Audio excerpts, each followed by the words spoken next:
Much as we humans like to persuade ourselves, when political polls tilt toward the worst of the evils on offer, that the polls are rubbish, that they're skewed because the brainwashed, hypnotized, blue-pilled zombies, spawn of academia, are much more likely to disclose their allegiance to pollsters than red-pilled thinking humans who realize the risk of being doxed, outed, trolled, blackmailed, and cancelled by the zombies should they declare their more enlightened preferences.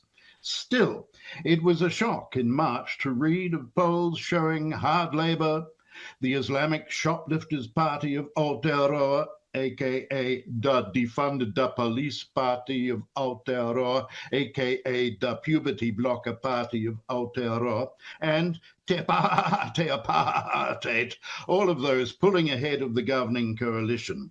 It was enough to make one want to give up reading.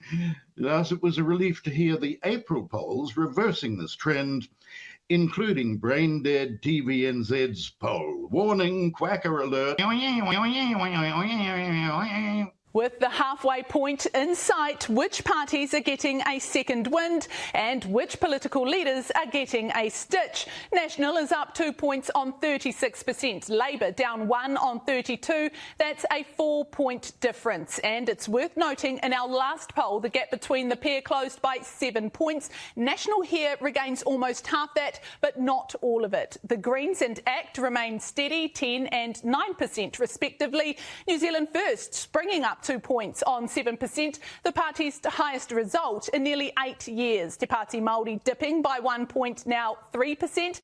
Perhaps we had been lulled into a false sense of security by the steady run of polls since the election, indicating that the number of humans among voters was greater than the number of zombies, albeit not by much.